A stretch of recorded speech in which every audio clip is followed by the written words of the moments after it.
I'd like to call this meeting to order at 6:30 p.m. Are there any, and for the land acknowledgement, I'll call on Councillor Diboditis to read the land acknowledgement. Thank you. The city of Thorold is situated on treaty land. The land is steeped in the rich history of the First Nations, such as the Hat-i-Wing-dum-runk, Haudenosaunee, and the Anishinaabe, including the Mississauga of the Credit First Nations.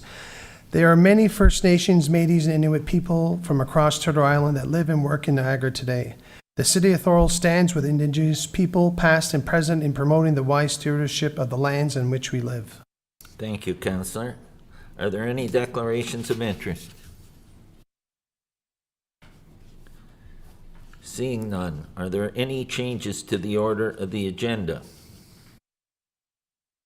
Can I get a mover and a seconder to adopt the agenda? I got a mover, Councillor D'Angela, and a seconder, Councillor O'Hare.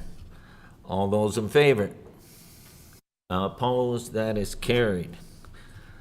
Can I get a mover and a seconder to adopt the minutes? Councillor Hanley is a mover and Councillor D'Angela is a seconder. I'll call the minutes are CLI 2023, CL2 2023. All those in favor? Opposed? That is carried. Mayor's report. On behalf of City Council, I would like to thank our Public Works team for the great job they did throughout the winter storm in December, particularly December 23rd through 25th. In addition, Public Works and Thorold Fire and Emergency Services sent assistance to help the town of Fort Erie through the state of emergency, particularly in that area. Mayor Redekop called me to express their thanks for the assistance from the City of Thorold and other municipalities. Once again, it showed by working together we can overcome any obstacles we are faced with. Reminder on how we can help during winter snow events. Please refrain from parking on city roadways during snow events so that our Public Works crews can respond to the current weather conditions and keep our roads plowed and safe for travel. Please shovel snow from your driveway and sidewalk onto your property and not roadways. Keep sidewalks clear from snow and ice. There is a report addressing these issues later in tonight's agenda. Fire safety. In 2022, the City of Thorold did not have any fire fatalities. On behalf of City Council, I would like to thank Thorold Fire and Emergency Services for keeping our community safe. Your dedication and commitment to the safety of others does not go unnoticed. A friendly reminder to check your smoke and carbon monoxide alarms to ensure they are working. Have a home fire escape plan in place and practice home escape plans to educate you and your family on ways out in the event of emergency. If you have any questions regarding fire safety or alarms, please contact Thorold Fire and Emergency Services for assistance and further information. Ice safety update. In an effort to keep everyone safe, we would like to remind everyone about our message for ice safety this year. As cold temperatures approach, we are asking people to refrain from skating on both Lake Gibson and Marlet's Pond. OPG is working collaboratively with local fire departments to stress no ice is safe ice to avoid rescue efforts. Please keep in mind as temperatures drop and the ice freezes. Niagara Transit changes. On January 1st, 2023, Niagara Transit Commission launched a new consolidated transit system called Niagara Region Transit.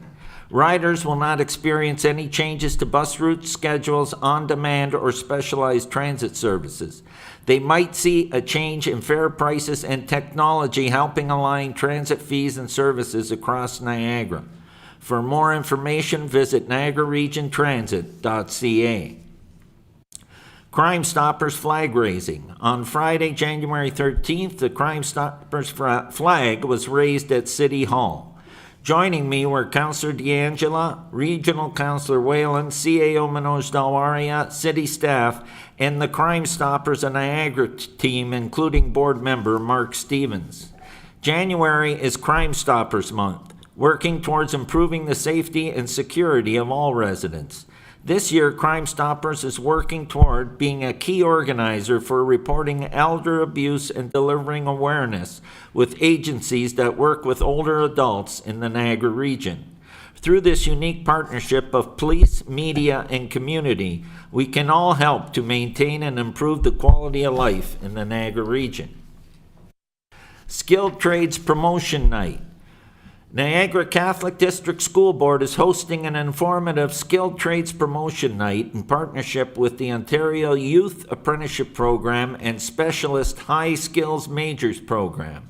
This is a great opportunity for high school students to learn about career opportunities in the trades. This open house will be held this Thursday evening, January 19th, from 6:30 to 8:30 at Dennis Morris High School in St. Catharines. For more information, please refer to our website or Facebook page. On Friday, January 13th, I presented our Festival of Lights contest winners, Nick and Darlene Luchin, as well as Holiday Coloring Contest winner Brooklyn Youngblood, with their certificates of recognition and gift bags on behalf of City Council. Congratulations not only to this year's winners, but all those who entered the friendly competition. We look forward to next year's contest. And that's the end of my mayor's remarks.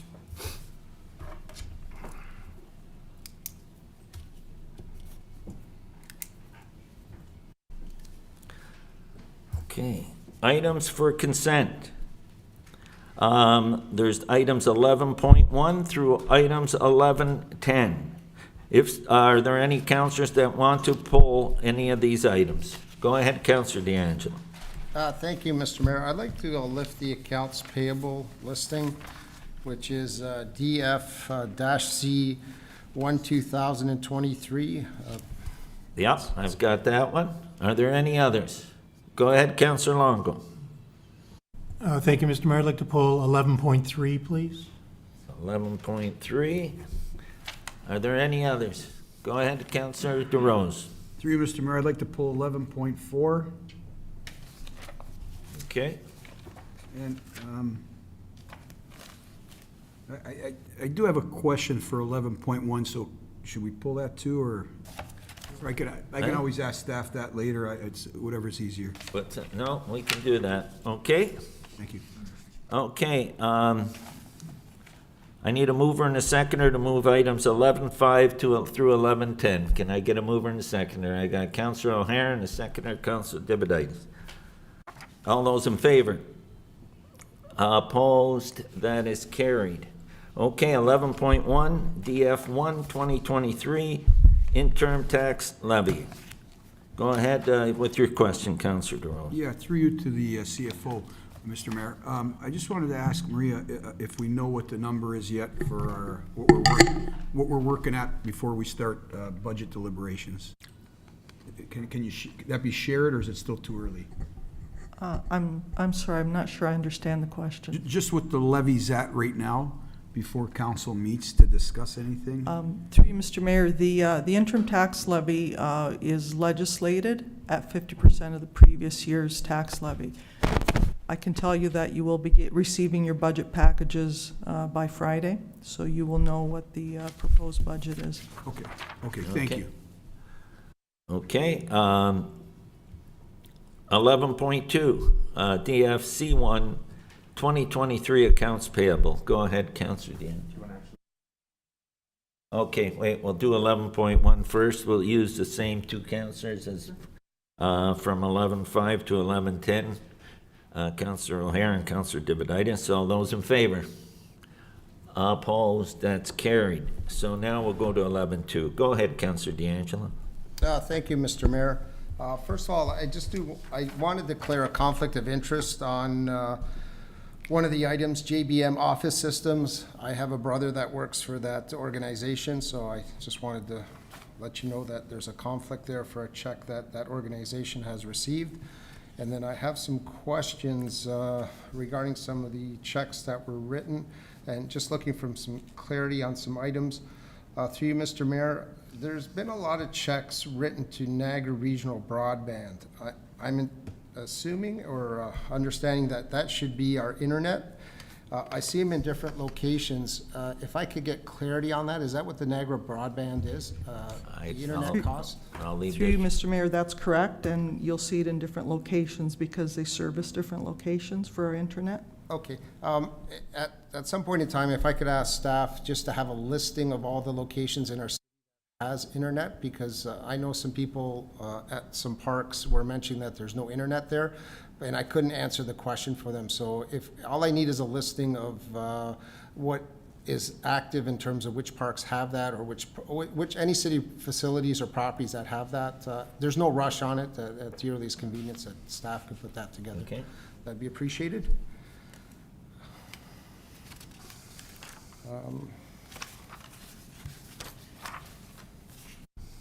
I had some other ones here, Mr. Mayor. Just bear with me as I'm going through my notes here.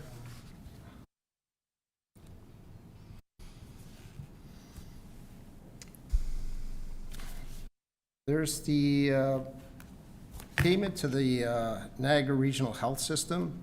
I know there was a fourth quarter payment, and this is the hospital payment. My only question on that is, do you know how long that's going to continue or when that ends? Through Mr. Mayor, 2026. 2026, thank you.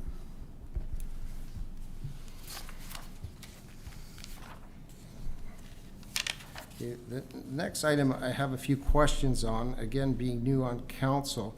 This is the Canada Summer Games section. It's Department 722. It's page 16 of the report. There's several checks that are written, and I know last meeting I asked a couple questions, so they were answered, but just looking for a little bit of clarity now, because I know in September, the expenditure for unused ice rental was $18,316.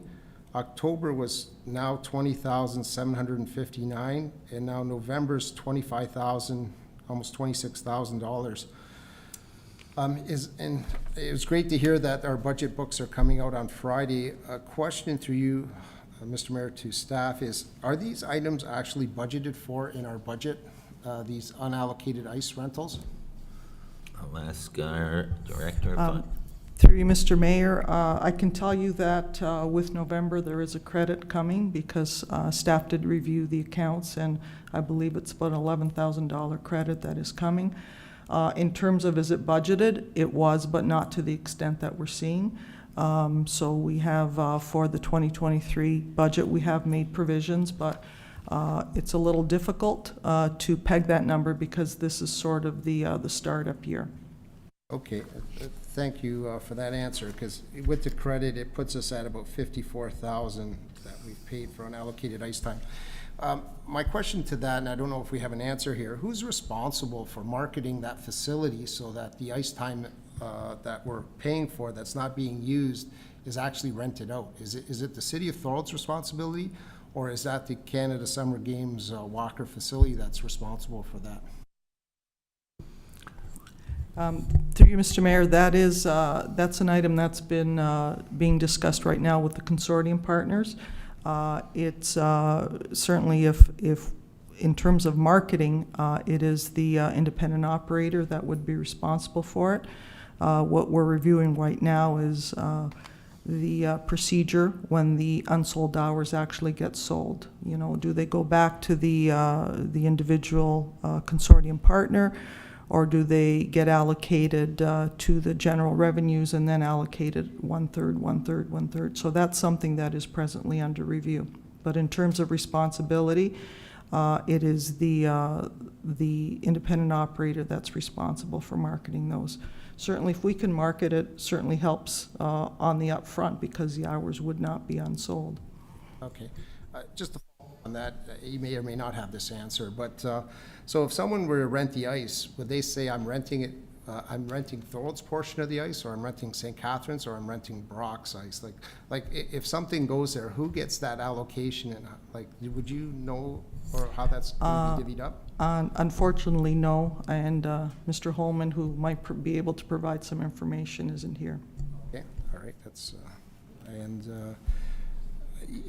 a couple further questions on the Canada Summer Games one. Just highlighting so the general public knows, The 54,000 is for unused ice time, but we also had given checks in the last 3 months of 19,600 for subsidized ice. That I take it those are users that are being subsidized from the city of Thorold. I'm imagining TAA, the Figure Skating Club, and there might be others in there. I would guess yes, but I'll ask Maria to verify that. Through you, Mr. Mayor, that's correct. Okay. And then there's 2 other items that are larger checks that are written here. One is, it's called the Canada Summer Games Capital Reserve Difference. It went to the region, a check for $87,750. Are they I guess my question being, who owns this? Is it the region that owns this, or is it the consortium, or is it the municipalities? Through you, Mr. Mayor, under the agreement, we have an obligation to make an annual contribution cycle at 1.5% of the original cost. The consortium partners have agreed that, and that will go into a reserve to be used for any future capital expenditures relating to the building. The consortium partners have agreed that the region will be the holder of the reserve, and that's why you see the checks going to the region. Okay.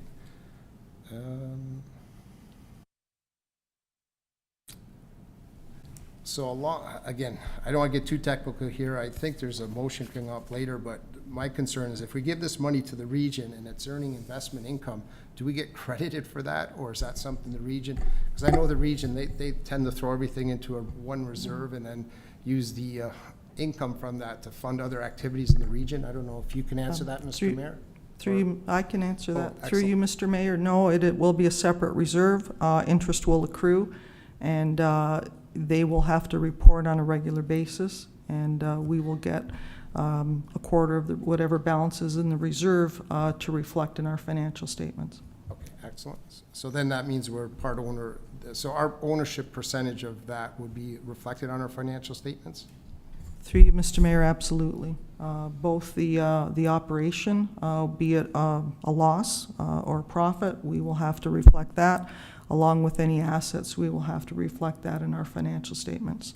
Okay, thank you. And again, I know the budget book's coming out, so I'm just going to ask the question though. These 2 amounts, the $87,750 and then the $281,250, those are budgeted items for the city of Thorold? They will be for 2023. We did have a budget in 2022 of $281,250. Okay, all right. Can't wait for budget discussions. The only other item I wanted to ask, this one crosses over multiple jurisdictions or divisions. It's for pest control. And let me just get to it. Yeah, I believe it's Orkin Canada Corporation Pest Control. Do we, again, just being new here, Mr. Mayor, just to get some clarity, do we have an encompassing like corporate contract that's put out for tender for Orkin? Because I see them all over the place, and from that, I'm assuming that we're struggling with some rat control issues throughout our community. But if I could get maybe a little clarity on that. Through Ms. Mayor, again, the responsible individual is not here, and I can't answer that question. Okay. But we can pose the question and have someone get back to you. Okay, thank you. Because again, I'd like to know if it's for rat control, because again, it goes back to the comments I made at one of the earlier council meetings that we need garbage pickup every week, not every second week. I know personally, I put out a garbage bin about a week and a half ago, and a big rat jumped out of my garbage can. It was sealed.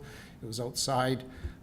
It wasn't the most pleasant experience when I saw that. So, and again, that's because of the 2-week pickup. So that's all I have for accounts payable questions, Mr. Mayor, at this point in time. Thank you. Did you have a question on accounts payable? Councillor Longo, go ahead. Thank you, Mr. Mayor. I just want to pick up on a few things Councillor D'Angela asked, because I'd like to get some clarity for everybody. Regarding the phrase ownership was thrown around a few times, but there was never a direct answer. My understanding is there's only one owner of the facility, although there's a consortium partnership. and the owner is Brock University. Can somebody confirm if that's true or not?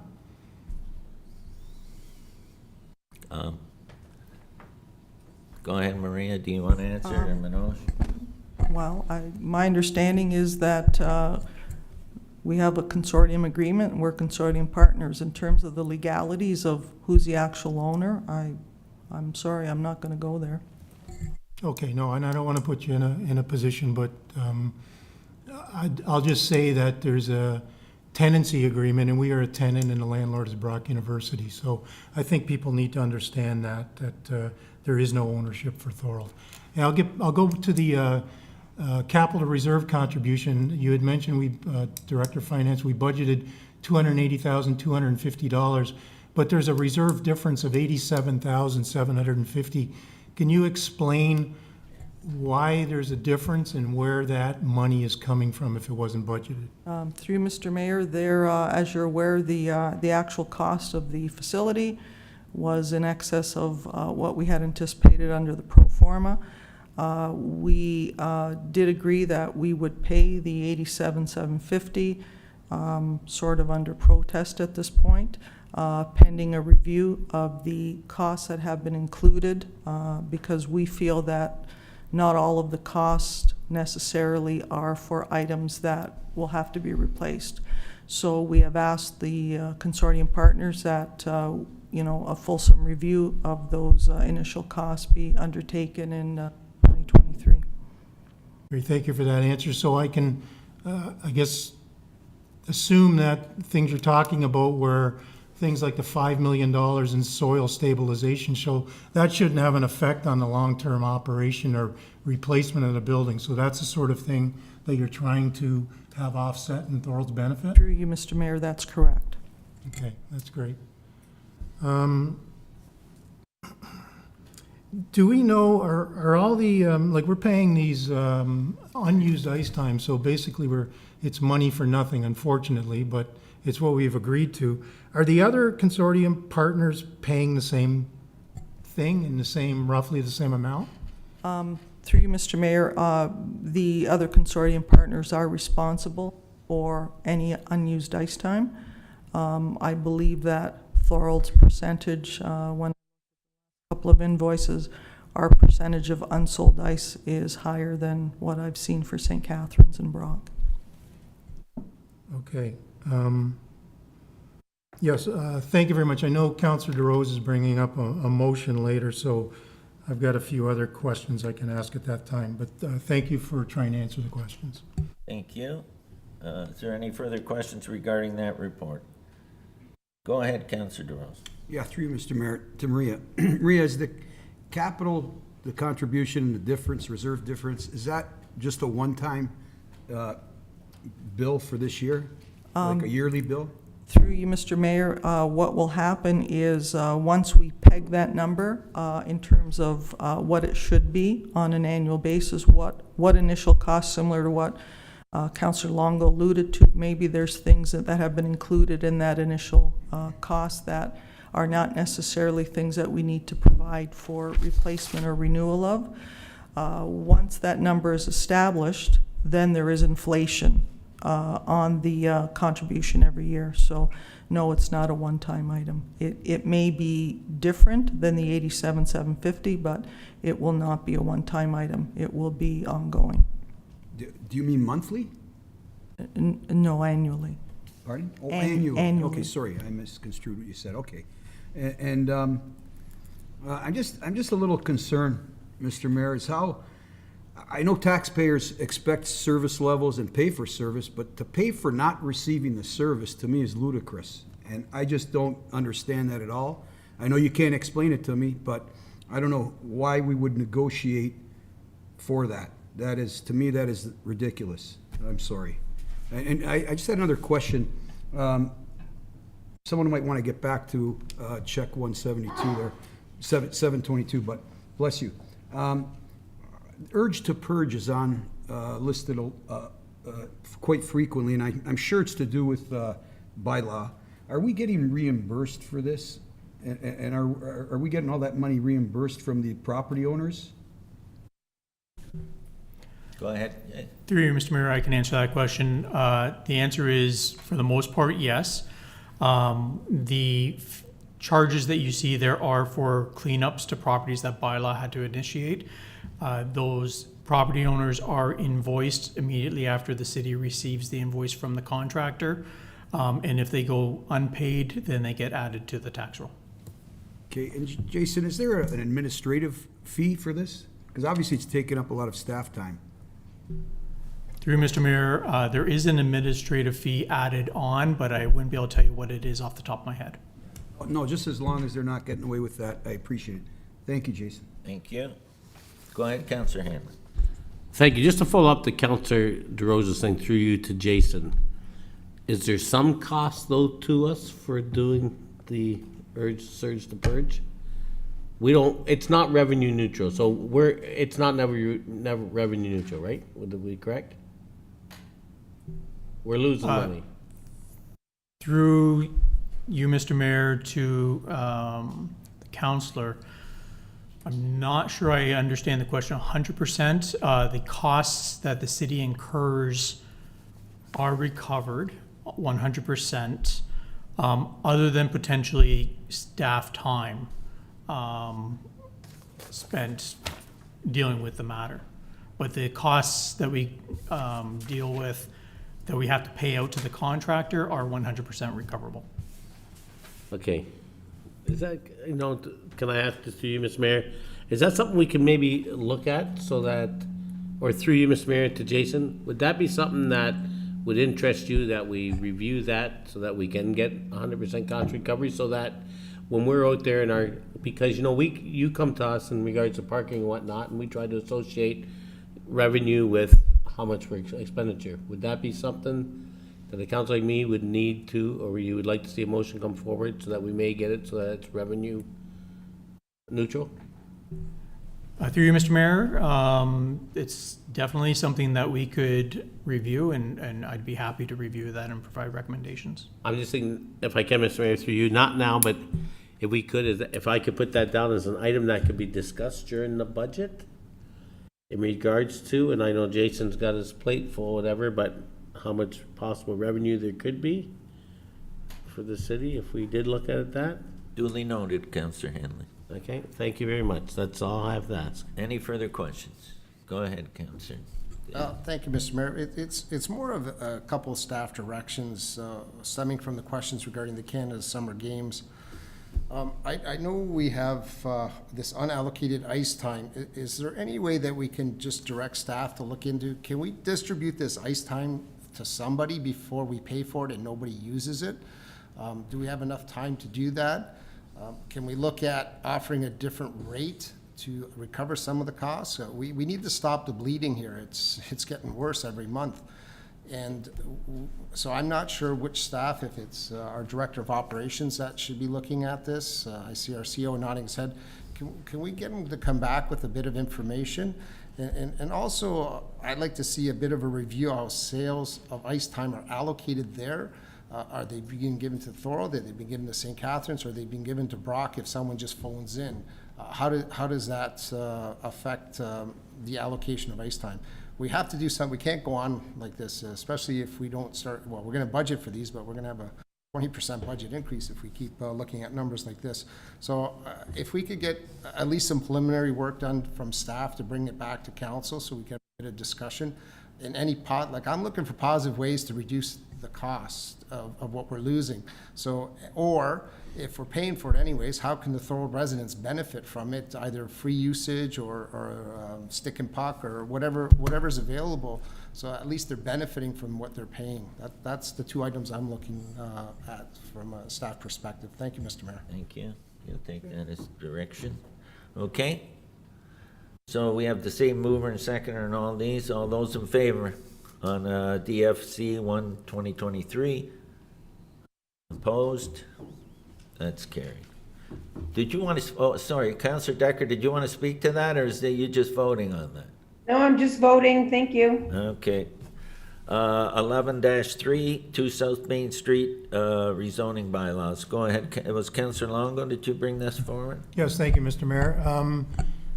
I'm just wondering, we're doing things a little bit differently here with this, it seems, and I'm wondering if the clerk can maybe explain why it's being done this way and what exactly we are approving in DS 1-2023. Go ahead. Yeah, through you, Mr. Mayor. DS 1-2023 with regards to 2 South Main Street, the rezoning bylaws. This was an item that was actually approved at the previous council meeting, so it's already been actioned and approved. However, one of the recommendations of the report is that the bylaws be prepared and submitted to council for final approval. That's really what this is doing. It's a procedural matter identifying that the bylaws are now before council for approval, and we cannot have a bylaw on an agenda without a covering memo advising that it's there. So essentially this memo is there advising council the bylaws are now here on the agenda and they have already been approved or in principle through the report that was approved at the previous meeting.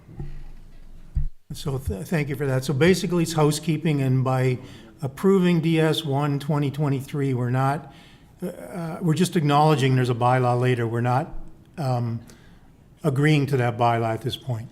Through you, Mr. Mayor. Again, it's already been approved as part of the report. So all you're doing is receiving this piece of correspondence, and then the bylaws, as you said, are just housekeeping. Great, thanks for that explanation. Okay, anyone else? Okay, so 11.3, same mover and seconder, all those in favor? Opposed, that's carried. 11.4, DS2, 2023, joining the Partners for Climate Protection. Who pulled that one? Go ahead, Councillor DeRose. Through you, Mr. Mayor. You know, I love the idea behind this. However, I know the budgetary status says joining the partner on page 1, joining the Partners for Climate Protection program does not have a fee, but then it talks about 5 milestones on page 3. And I just wondering if staff, before we commit to this, because I believe personally, I teach in Thorold, been for my whole life pretty well. I think Thorold staff and residents try to do their best in regard to what we can do to help mitigate climate damage. But I'm just wondering, these milestones on page 3 have, there's 5 milestones, and I'm sure there's a cost associated with them. Has staff looked at that yet? If anybody on staff could answer, I'd appreciate it. So I'm talking about the milestone 1, 2, 3, 4, 5.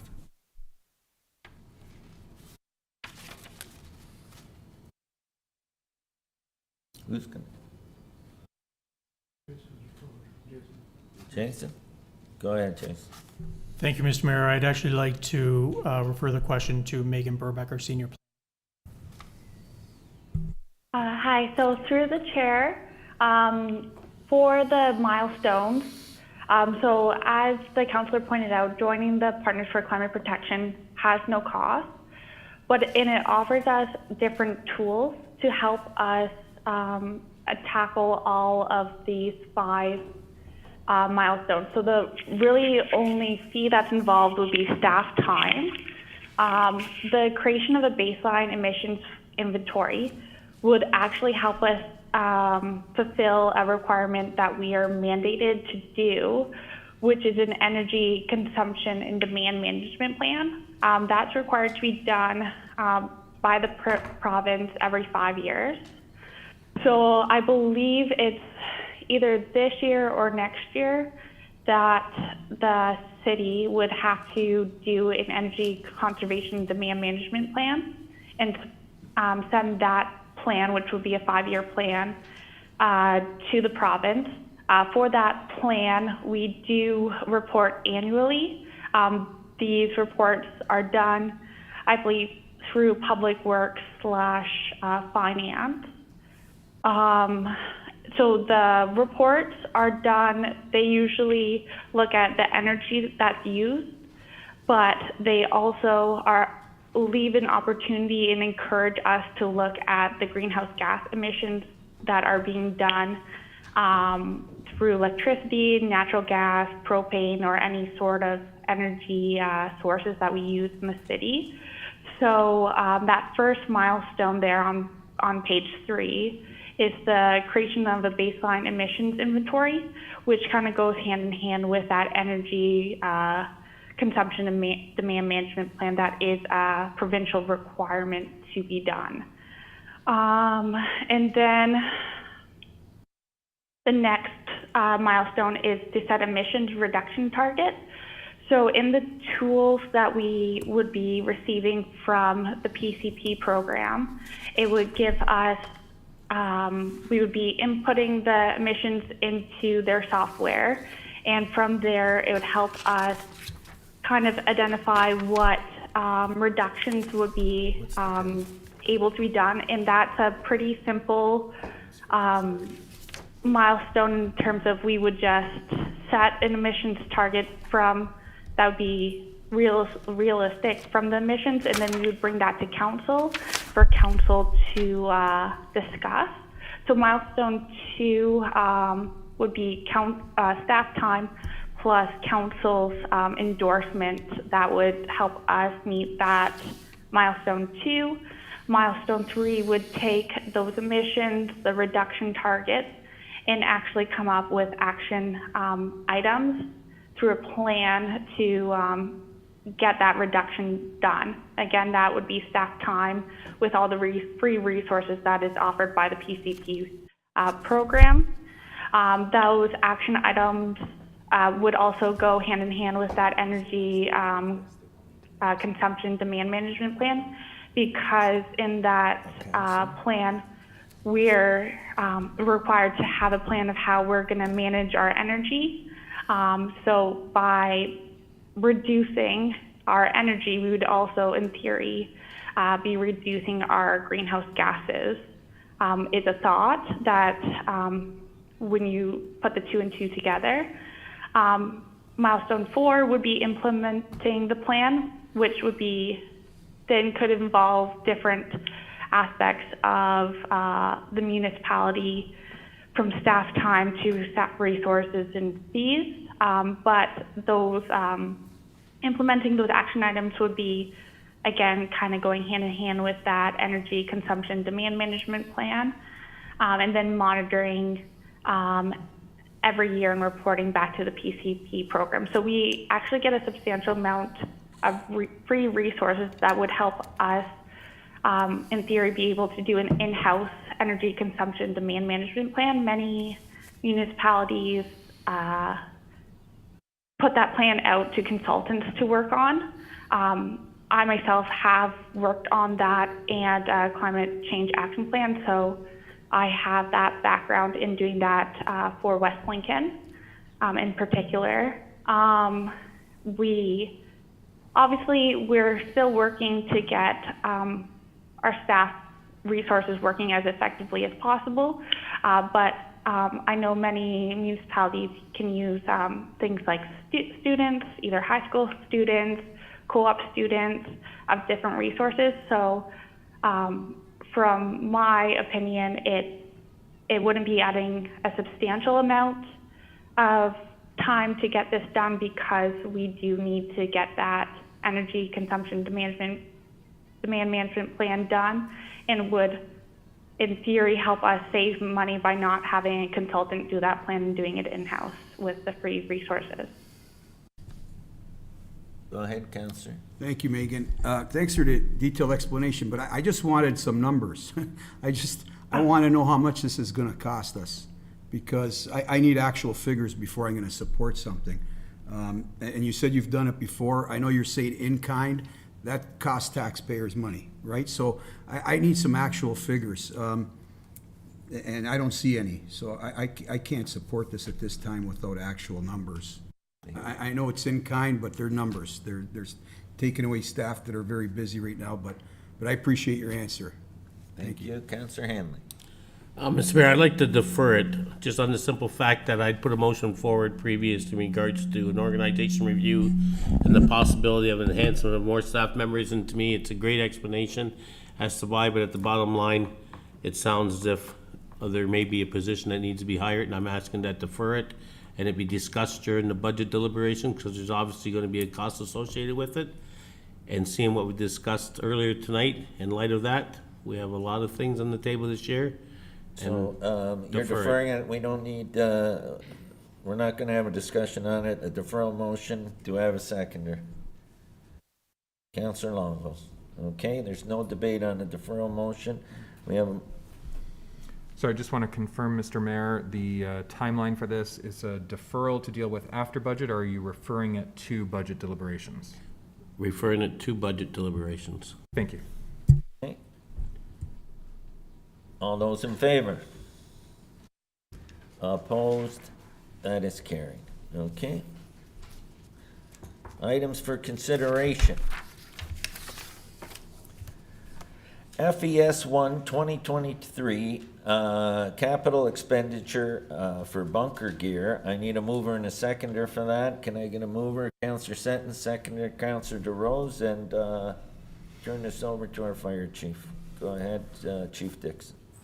Thank you, Mayor. Through you to council, that recommendations from staff is that council approve the award of a 2-year contract to PPE Solutions for the purchase of Starfield Line bunker gear.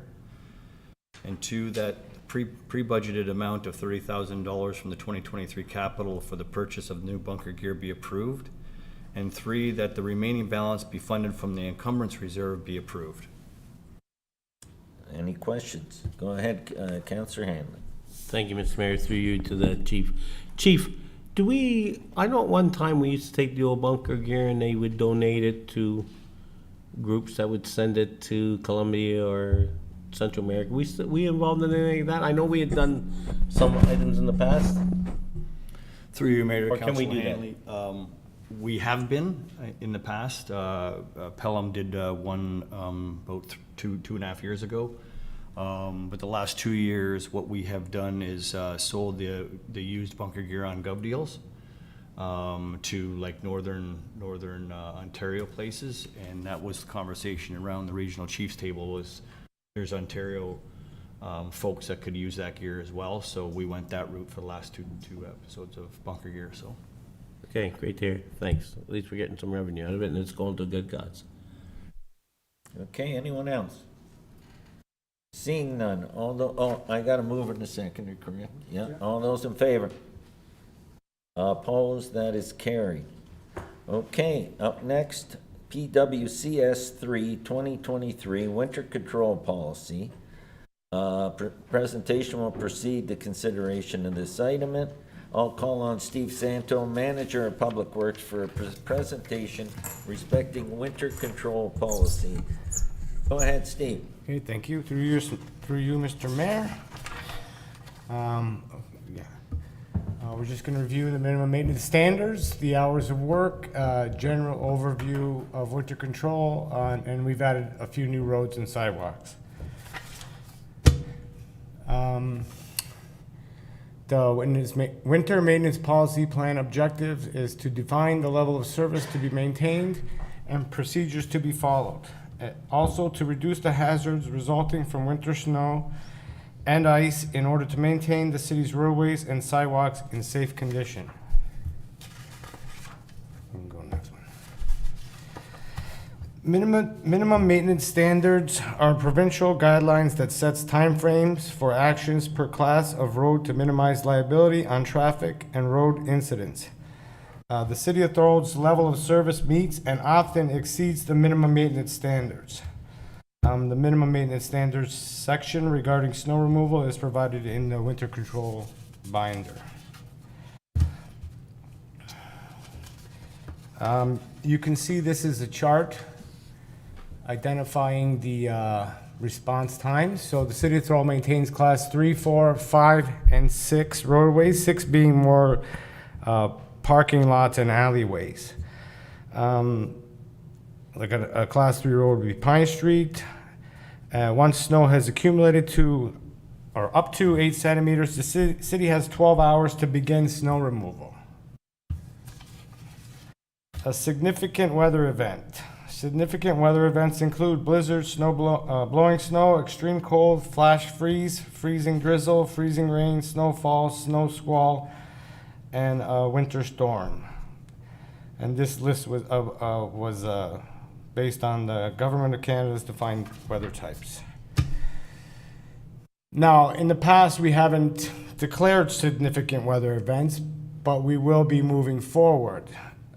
If a municipality declares a significant weather event relating to one of the events listed, the standard for addressing that event is, number one, to monitor the weather. Two, if deemed practicable by the municipality, to address the event starting from the time that the municipality deems appropriate to do so. And three, if the municipality complies with these steps 1 and 2, the roads within the municipality are deemed to be in a state of repair until the applicable time in the corresponding table expires following the declaration of the end of the significant weather event by the municipality. So what that means is if I declare a significant weather event, and usually it's based on the amounts of snow and how fast it's going to fall, roughly around 25 centimeters or more in a 24-hour period, all the timelines stop. So we don't have to follow the 12-hour rule or the 16-hour rule until we basically have caught up to where we need to be, and then we can end that significant weather event, and then all the rules are back in place. Hours of service and the city's CVOR go hand in hand when trying to manage winter control operations.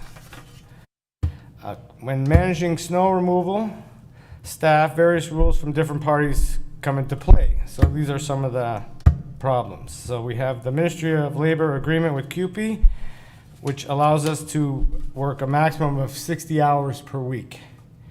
The Ministry of Transportation CVR, so 13 hours max driving time in a day, 14 hours max on duty. Minimum 8 consecutive hours off in a day within a 7 or 14-day cycle. CVR day rules and shift rules are different but must be followed together. And we also follow the collective agreement on who gets called in first and when.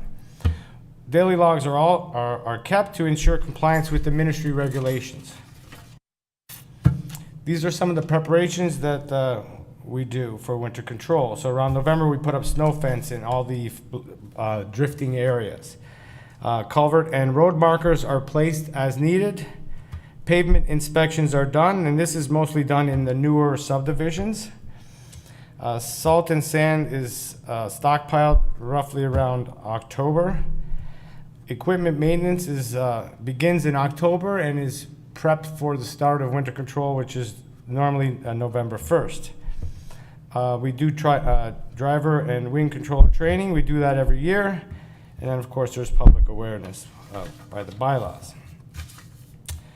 The snow plowing objectives, to adhere to snow clearing standards set out in the minimum maintenance standards, to reduce the hazards of snow and ice accumulation, to maintain safe, passable road conditions for emergency vehicles, to maintain safe, passable school bus and public transit bus routes, to reduce economic losses to the community and industry caused by workers not being able to get to their jobs or companies not able to move goods, and also to ensure cost-effective winter control snow plowing operations.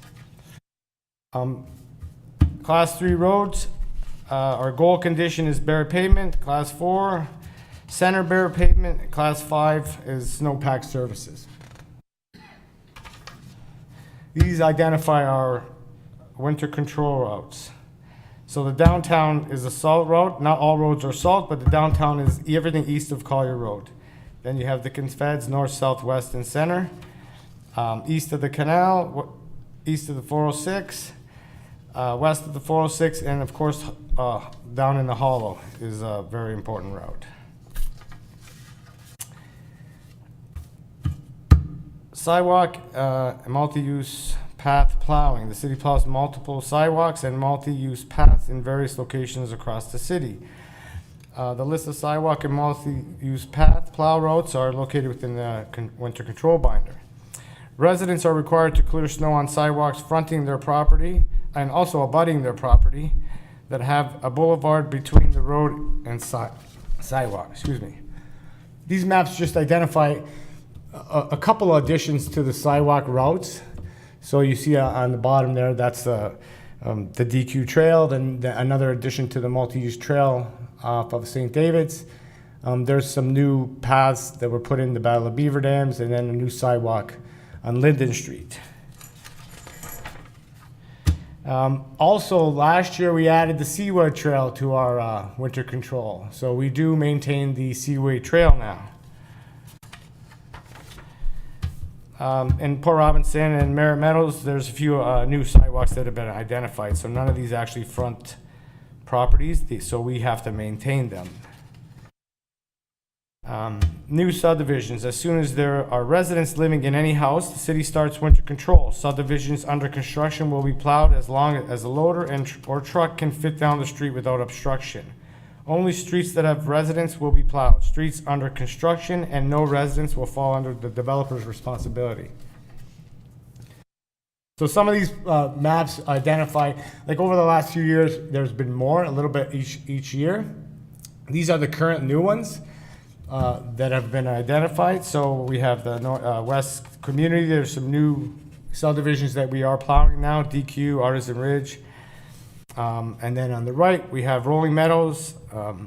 You can see there's been multiple additions that we do plow. Hodgkins will start plowing that this year, and there's a new one going on Barron Road, which most likely we'll start plowing that as well. Port Robinson Estates and Legacy Estates, there's been some additions that we do plow now, so these are all additions. And then on the right, you have Merritt Meadows and Hansel Heights.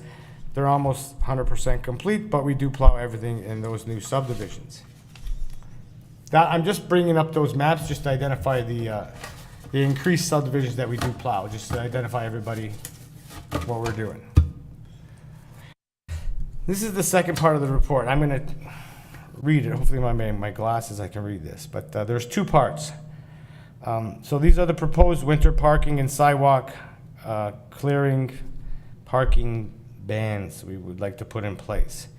So for a regular winter event, I'll start with the first slide there. The snow or freezing rain forecasted within the next 24 hours that may require the deployment of winter maintenance vehicles. So underneath that, our official source of weather will be Environment Canada. We also use other weather sites as well. Moving over to the next step, we would declare winter weather parking ban to begin at a specific time. We would advertise the winter weather parking ban on the website, Twitter, Facebook, Instagram, and local news outlets. Then once that's been put in place, no on-street parking after the commencement of a winter weather parking ban. So that means on-street winter weather parking enforcement is in effect at the commencement of a winter weather parking ban, regardless of whether the snow or freezing rain has begun.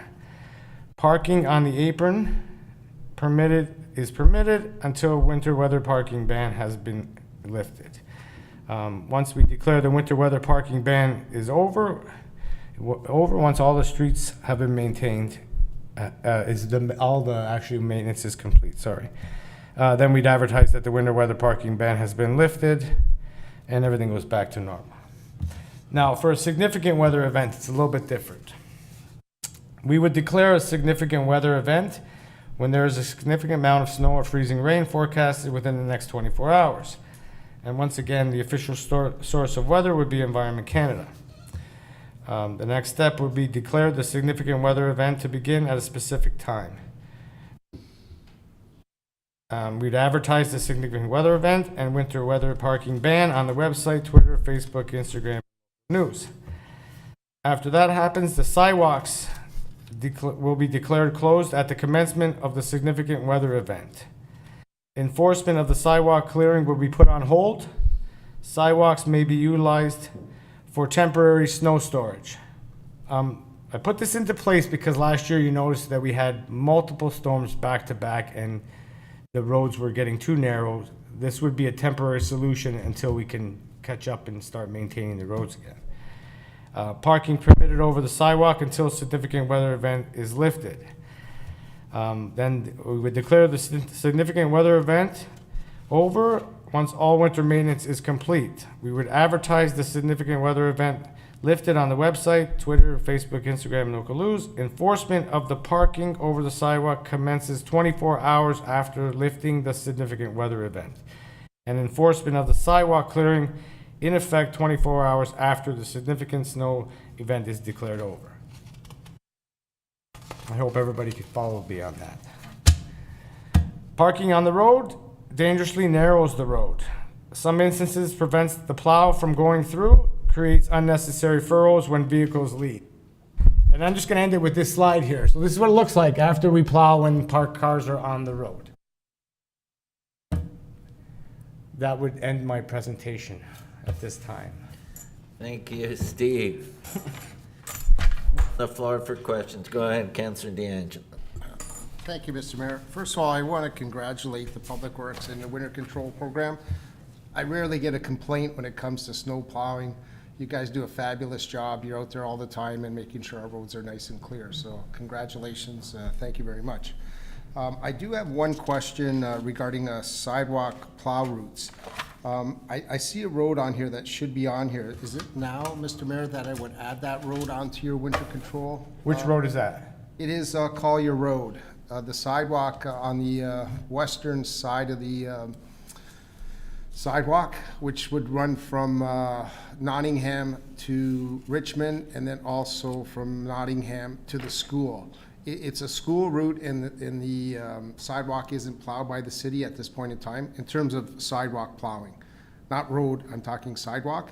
What happens there is when they reconstructed the road on Collier Road, a section of it is very narrow between the sidewalk and the road. So when and it's a regional road, so when the region plows it, they dump basically everything onto the sidewalk, making it very, very difficult for those residents to clear that sidewalk, because it's not just a little normal, especially if it's wet, freezing.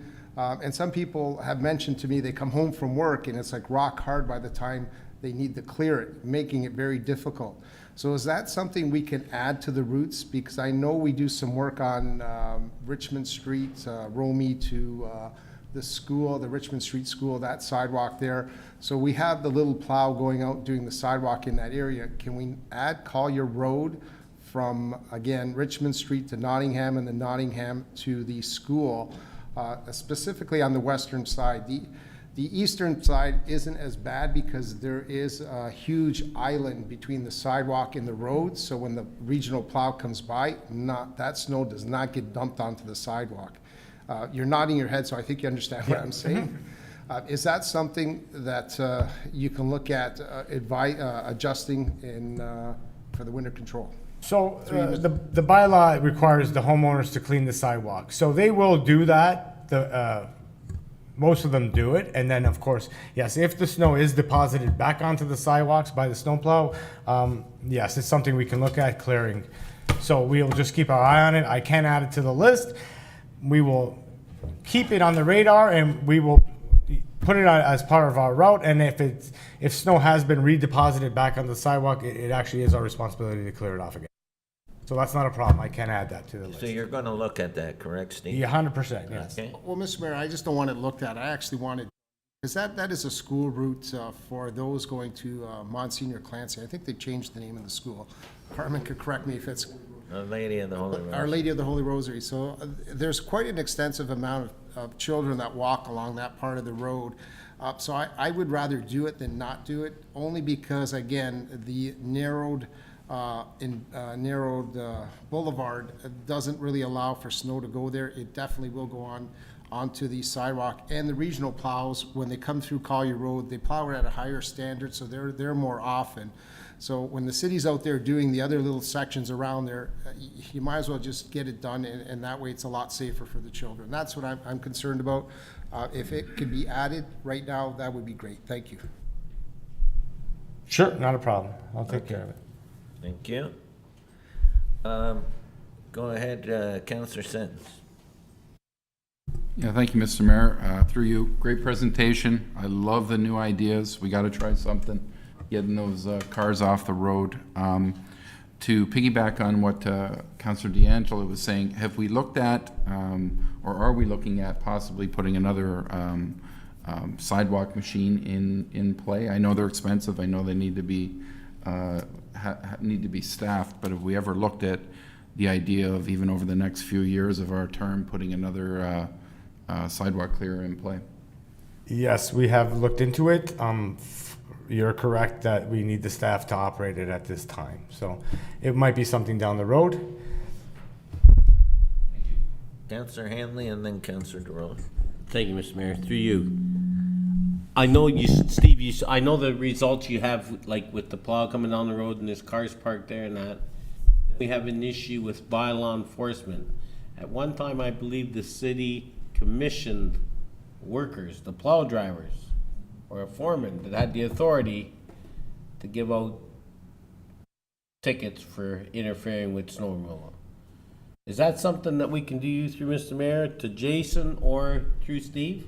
Because it is permissible, where a driver would be commissioned and he has the right, he's got a ticket book right in his vehicle.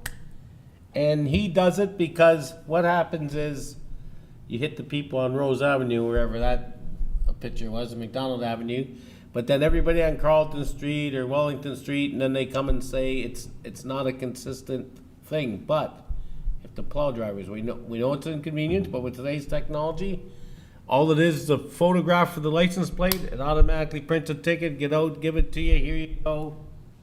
Can we do something like that? Because it all sounds good, but if you're not enforcing it and you don't have the manpower to enforce or the resources to enforce for it, it results in the same. Jason, go ahead. Through you, Mr. Mayor, to the councillor, that is something that we could certainly look into and bring a report back to council on. There would be costs that would need to be incurred for the software that you're referring to allow the plow drivers to be able to do stuff like that. And we would also need to engage the union because we're talking about unionized positions here. So, Mr. Mayor, through you, and as a direction to council, or do I have to put a motion forward that, again, this is something that we could discuss at budget? I know I'm putting a lot of things on, or to have a report through you, Mr. Mayor, to Jason. How would you like to be it, Jason? Have direction just to bring a report to council, or to do it? Through you, Mr. Mayor, to the councillor, that would be sufficient. I'd be happy with the direction just to bring a report to council. Okay, if you look in the past, Councillor Hanley, my understanding, it wasn't plow drivers giving out tickets, it was foremen and supervisors following in the trucks, because the plow drivers can't be stopping to give out tickets. So I'm thinking the same thing. But you're right, that happened in the past. The other thing I would like to see is that when there's a snow event, it's all hands on deck, which means all of bylaws out there doing one thing, doing snow, enforcing the bylaws for snow removal. Because at that point in time, that's the most important thing we need to do as a city. Can I just elaborate on that a little? One of the reasons I have concern with that, there's an apartment building on the corner of Ormond Street and Albert Street, right across from the old library. It's got almost 30 units in there, and if you look, they have no parking lot. They're parking where the senior center building is on the streets. They're parking on St. David's Road. They're parking on Vine Street, because that's what the residents get, because they complain to me and they go, you know who's parking there? And I've actually been there when the owner of the vehicles comes. So we need to get something in place. It's great talk about if we can do something to alleviate that situation. Thank you, and it's been, Jason will bring a report back. Thank you, Jason. And I think Councillor DeRose, you had your hand up as well? Yeah, through you, Mr. Mayor, to Steve. I just want to piggyback on what Councillor DeAngelo said. We did get I don't know if everybody got this email, but I did get an email from an irate mother. She was carrying a child. She had a small child. She was walking to Clancy. Another one was to Westmount School. So is there any way we could look at, I don't mean to pile up on you, Steve, piling snow on you, but the paths leading to schools close by. So this mother was upset because she had to walk on Collier Road. So I'm talking about the east side now, from Sullivan to St. David's. She had to walk her child to school, have one in her arm, and she had to walk on the road. And that is a dangerous situation. So I'm just wondering if this year, maybe for next year, we can look at the immediate paths to schools, just because there's only a handful of schools in Thorold. But I know you guys are stretched. But if it means we have to buy another machine for the safety of kids, next year's budget, I will support that. But whatever you conclude, Steve, I know you'll come up with a good idea. But we definitely, not only where Councilor DeAngelo mentioned, there's other areas that need to be plowed that aren't, because people aren't, and like he said, it's still, a lot of the snow plow goes on the sidewalk, but people aren't, I know we don't enforce the sidewalk bylaw just because there's elderly people, people that are handicapped that can't clean the sidewalk.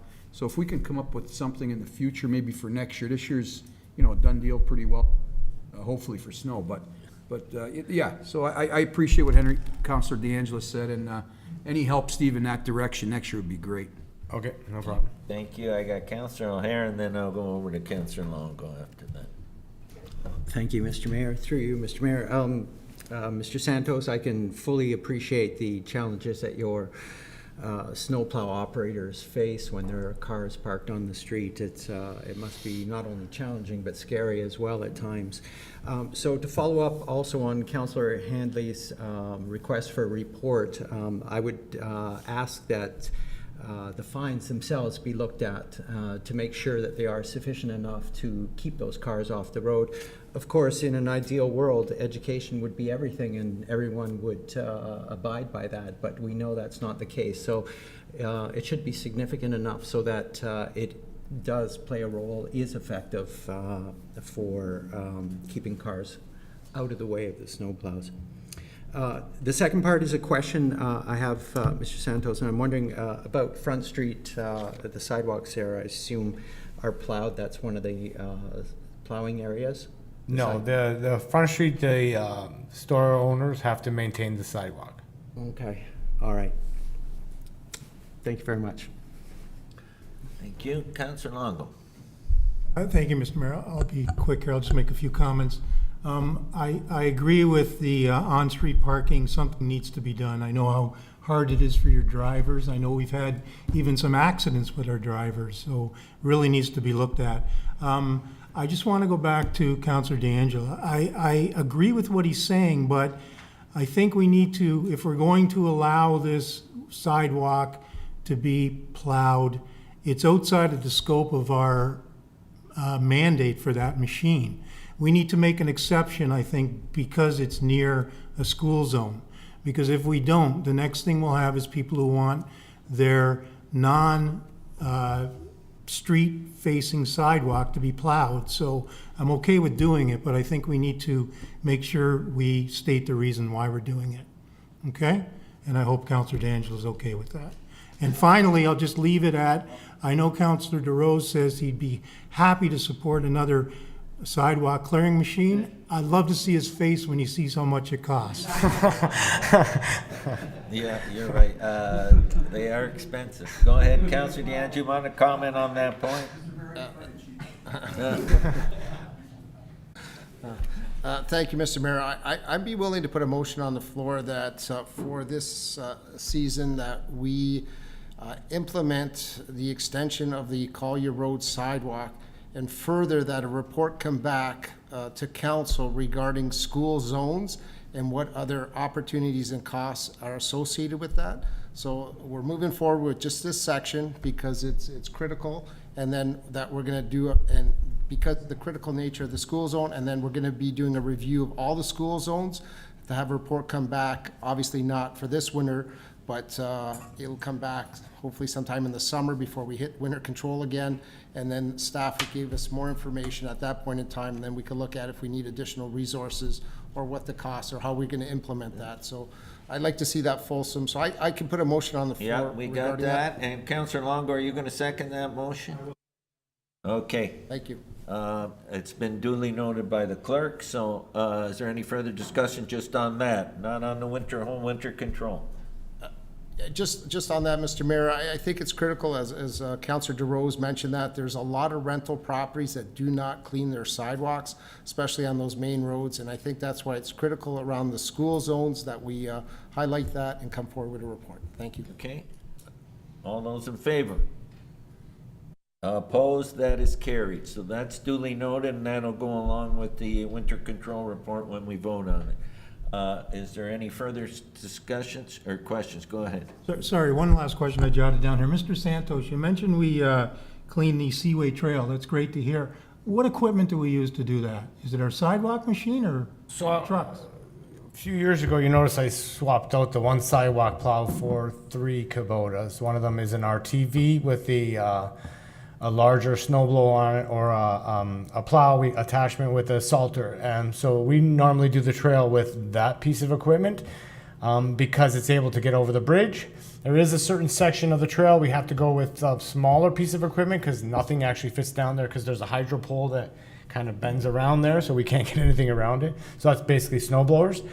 And if it gets really bad, I can put the actual loader on there with the blade. Thanks for that. And I'm glad to see we're doing that. That was requested a lot by a lot of residents during COVID when they were out walking, and I think we do that, but it's after we get all our other routes done. Am I correct? Correct. Yeah, okay. Okay, is there any further discussion on the report? I need a mover and a seconder for that report. Councillor D'Angela and Councillor O'Hare. Okay, that's the Winter Control Policy, PWCS 3, 2023. All those in favor? Opposed? That is carried. Stormwater Management Master Plan Consultant Award. I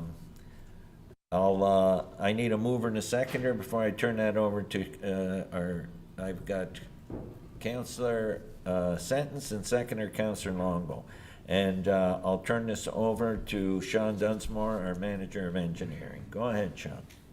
It's recommended that RFP 102 EN 205 for the City of Thorold Stormwater Management Master Plan be awarded to GM Blue Plan Engineering Limited, the highest ranked bidder at the upset limit of $197,148 plus HST, and that the funding for the 2022 capital budget from the 2022 capital budget for the OPG storm outlet study, $50,000, be reallocated to the Stormwater Management Master Plan project, and that staff be authorized to spend up to the budgeted amount of $250,000 for the completion of all aspects of the project, subject to the adherence of the procurement policy, and that the mayor and clerk be authorized to execute the necessary contracts.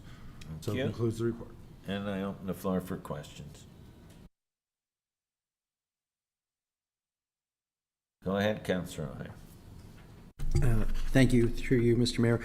I'm just curious on this report, Mr. Dunsmore.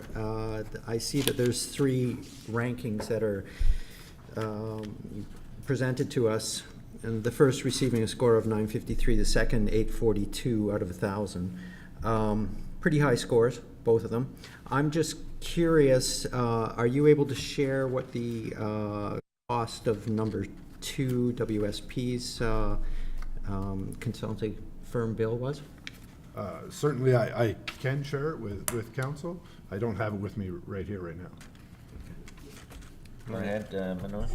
Through you, Mr. Mayor, I did have a chance to speak with the project manager or the people who have evaluated this matrix.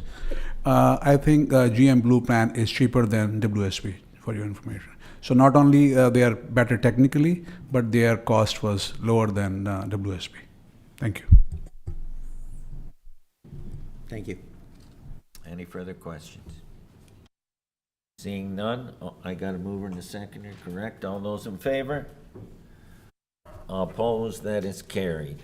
Okay, PWCS 6, 2023, OPG Cost Sharing Agreement Land Appraisal. Before I turn this over, can I get a mover and a seconder? I got Councillor Dividitis and a seconder, Councillor DeRose. And I'll turn this over again to Sean Dunsmore, Manager of Engineering. It's recommended that council authorize staff to proceed with a cost-sharing agreement with the Ontario Power Generation, OPG, for the preparation of an appraisal of property of mutual interest situated in Thorold South, and that the city's share be of the appraisal cost up to a maximum of $4,000, including HST and disbursements, be funded from the encumbrance reserve, and the mayor and clerk be authorized to sign and execute the necessary documents. So concludes the report. Thank you.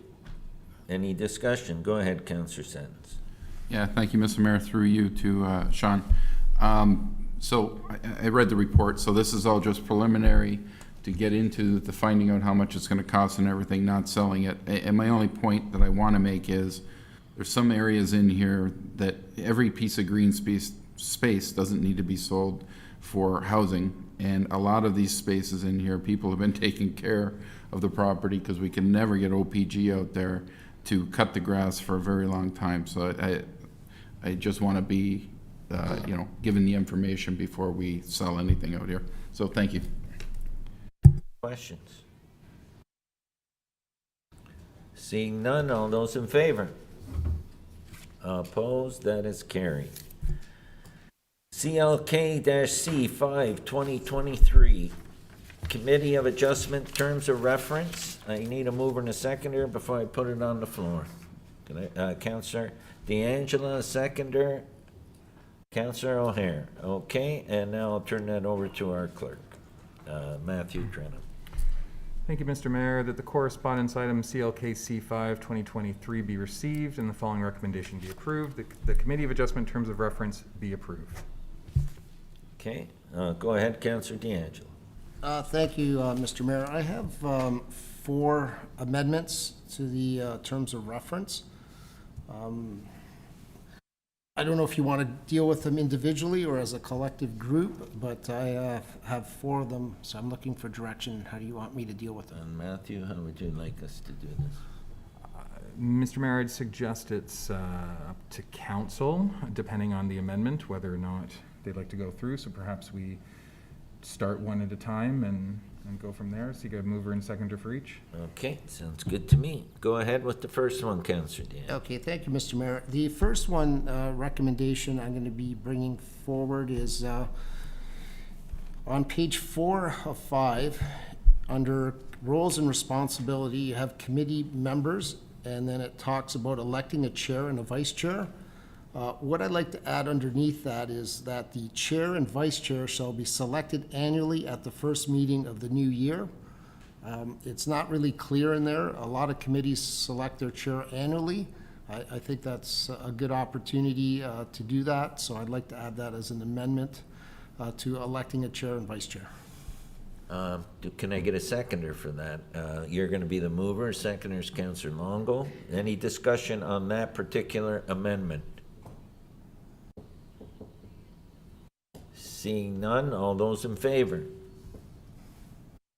Opposed? That is carried. Okay, amendment number 2. The second amendment under the same category, the roles and responsibility committee member, I'd like to establish a term limit that is a maximum of 12 consecutive years. The individual then could come off for a term and reapply if so need be. I believe there should be opportunities for a change every once in a while, and it shouldn't be a permanent position. So I'm looking at a maximum of 12 consecutive years. Where I'm getting this, and I'm open for discussion, we had this on Niagara Regional Housing, the board I sat on it for 12 years, and after that, I wasn't eligible to sit on it unless I sat out a term. I think it gives an opportunity to bring new people aboard sometimes, and 12 years is a long time. That's over a decade, so someone can serve the community for a long time. So I'm willing to have some discussion on that. I'm just throwing that as a base level out there right now. I need a seconder. Can I get a seconder, and then we'll discuss it and see if we want to amend it or whether we're leaving it? Is there a seconder? I got Councillor O'Hare. Now we can discuss that motion. Anyone want to speak to that? Go ahead, Councillor DeRose. Yeah, I at first, when I came on council, I thought that'd be a great idea, what Councillor Ganges recommending. However, if someone's been on that long, I think their experience is worth its weight in gold. And these situations that they're voting on, I think, are so intricate and complex that it's great to get new people, but if you don't have experience in these decisions and you're going to start learning from scratch, I'd hate to replace a veteran with someone that's going to just learn and make errors, because these are important decisions, in my opinion. To me, it's probably one of the most important committees we have. So it's just my 2 cents. Councillor DeAngela's on the committee, been on the committee, so he's got more experience in it, but that's just my opinion. Thank you. Thank you. Councillor Sentence. Yeah, that would be my fear too. I understand nothing should be a lifetime appointment, but I think experience on this committee is everything. Adding in new people along the way is a good way to do it, but I think experience on here is everything. And, yeah, I'm not sure I'd support that motion. Thank you. Thank you. Counselor Hanley, go ahead. Well, in principle, it's a good idea. I could say, like, maybe we should do it as that, say if there's 5 committee members, only 3 of those committee members can be termed, because you know what? It's like all of us here at council. Mike's new, Tim's new, I was new at one time. We weren't born councilors. We had to go out and fight for it. And there's individuals out there that have ran in the last council that are looking to sit on committees to learn about council, committees of council, so that they can better educate themselves if they're looking at running the next election. So I look at it 2 ways, is that yes, we need the experience there. I would hate to see we're gonna eliminate everybody out that has the experience necessary. At the same time, we need to allow new blood in there, because if we just keep going with the same people all the time, I think it becomes, the same routine. I lost the word of thought, and that's how it is, but I believe both ways. I agree, so maybe we could look at it, if there's gonna be a motion forward, that if there's 5 members, 75% of the members or 60% of the members are allowed to have the 12 years, and we have to change the blood. I'll let the clerk comment. Thank you. Mr. Mayor, my only comment on this is, of course, every 4 years, these appointments will also come before council, and we can certainly add language into perhaps the selection process with regards to aspects of appointing members to the various committees that councilors should consider, including things such as previous experience on the committee, the need for new membership to rotate through, allowing opportunities within the community. But again, just that point that, of course, council does have the ability to select who actually sits on these committees and make those decisions. Thank you. Anyone else that wants to speak to that amendment? Okay. Go ahead, Councillor DeAngelo. Oh, thank you, Mr. Mayor. I like the clerk's suggestion there. Can we embed that into the terms of reference? And I think that then encompasses what all the other councillors are saying. So I could withdraw the term limit, and we put in that, but I wanted to see it embedded in the terms of reference. That part of the consideration, exactly what you said. Mr. Mayor, it sounded good. What I might suggest perhaps is we do have a policy that speaks to roles and responsibilities generally of committee members, and within that we can add a section for council deliberations and appointing members to these committees, and this policy would be up for review at some point in the next year or so, so we can bring that forward as part of that. I would, okay, so there's no way of embedding it into this. Sorry, Mr. Mayor, I'd suggest by embedding it into the other policy, it would then apply really to all committees as a consideration of ensuring that you have that mix of individuals that have experience on the committee as well as new individuals from the community.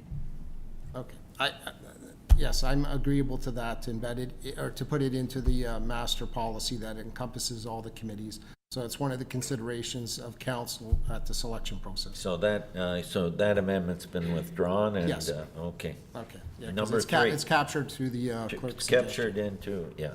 Okay. The next amendment, it would be on membership. And what I wanted to see is the applying applicants will go through an interview selection process. An interview committee will be set up to include at least a director of planning and an HR or human resource individual. I don't know if I have a seconder for that or not. Councillor Longo. Does anyone want to speak to that? Go ahead, Councillor Longo. Yes, Mr. Mayor, I agree with that wholeheartedly. We know how important, especially in the last few years, planning matters are, rezoning, minor variances. We need to sit down and make sure the people we have on this committee are the right people, with the right intentions and wanting to, I guess, better themselves maybe through education and so on to stay current with what we're trying to do. So I think we need an interview process. Okay, so that interview process would, you say, include... Well, at minimum, include the director of planning or representative from planning and a HR human resources individual, at a minimum. At a minimum. And then they would report the recommendations back to council That is correct. for the selection. Yeah, and they would set up a scoring matrix. They would, council could have some input into the types of questions that can be asked. And then a scoring mechanism would be put in place, so that way you're judging people based on their abilities and scoring, just not selecting individuals because you're selecting individuals. So we're picking the best people that are gonna represent the city because it's a delegated authority from council. So I think that's, to me, very critical. Okay, so we have that. Oh, you're good with that? And we had a mover, Councillor D'Angelo, a seconder, Councillor Longo. All those in favor? Opposed? That is carried. Okay, so now your last. I have one more, yeah, one more. This one's a minor one. It's under, on page 5, meetings. It talks about meetings. I just want to make sure that meetings, are, again, embedded into the terms of reference. Meetings are recorded and a link posted on the city website. They have started to be, originally when I was on the committee, they weren't being recorded, but subsequently they have been recorded. I just want to make sure it's captured in part of the terms of reference. So it's nothing new in terms of what we're doing, just want to make sure it's in the terms of reference.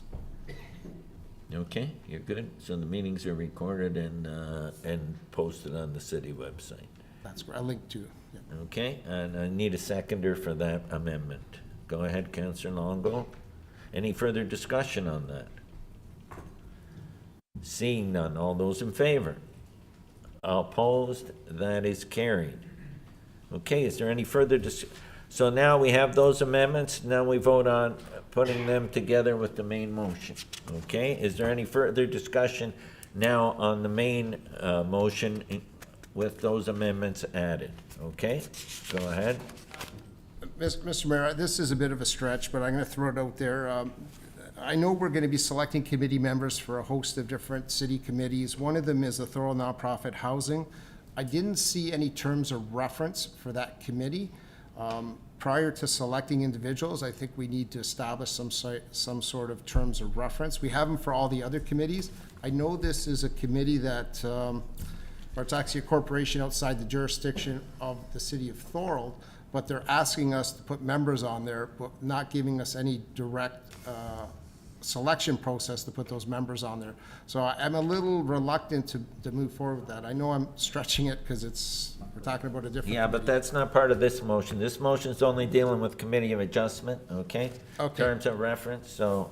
Okay, I'm looking, through you, Mr. Mayor, I'm looking for direction because that comes up in closed session, and terms of references are not discussionable items for closed reference. So I'm looking for when this can be done, and if you're suggesting that I bring a notice to motion forward, that we come forward with this, I have no problem with that, but we shouldn't be selecting members in closed session later in the meeting. Thank you.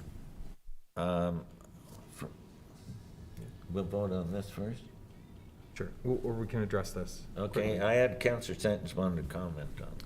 Yeah, this might actually work out, Councillor D'Angelo. The request, I was going to say later from the board, I hope I can speak about this here. The board is that we don't actually put the new members on the board until after the February 10th meeting. It's the final meeting to put the builder and everybody in place. So the request from the board was to not confuse the system, to get finally this 5 Baker Street done, that we wait a month to put the board in place. So maybe that can be done Time for the board to go in February. Okay.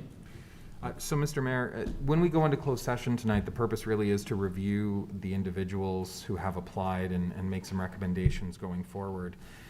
If council doesn't feel they have the right information to make that decision, we can just sort of defer that or refer it to a later period. And when we come out of closed session and we get to the open resolution with regards to that piece, we can advise the public that that's been referred or deferred through a public motion in that manner. Okay, that sounds good. Yeah, that's excellent. Thank you. Okay, so So same thing will happen through Mr. Mayor for committee of adjustment as well. Now, based on your motion that we need to go through the interview process, so yes, we can discuss the name of the individuals who have applied, but again, council would want more information, I guess, when the interview process is completed. Thanks. Okay. So CLKC 5, 2023. We had a mover and a second. Mr. Mayor? Correct? Oh, go ahead, Councillor O'Hara. Thank you, Mr. Mayor. If I may just ask one more question, it's on page 3, under terms of reference, and it's under membership, and it's the last point in the bullet points. Completion of volume 1 to 6 of the Committee of Adjustment training offered by the Ontario Association of Committee of Adjustment and Consent Authorities. So it's saying that this, committee members must demonstrate this, but we're going to be selecting new members that will not have this. How is this monitored? How is this put into place? Go ahead, Jason. Through Mr. Mayor to the councillor, so upon selection of the members would be required to participate or complete that training. It's not very extensive training, but they would need to show that that's been completed prior to the first meeting after the appointment. Prior to the first meeting after the appointment. Thank you very much. Okay. Go ahead, Councillor DeAngelo. Well, thank you, Mr. Mayor. I just want to get clarity on that one then, because I know there's what's called a primer of planning course. Is that the equivalent? I haven't heard of this one, and when I was introduced to the committee, this wasn't mentioned, but the primer on planning course was mentioned, that it was a requirement at the time. So I just need a bit of clarity, because the primer on planning course, there's no way you can have it completed before your initial meeting. They're usually held in the fall, usually September. It's a 6-week course.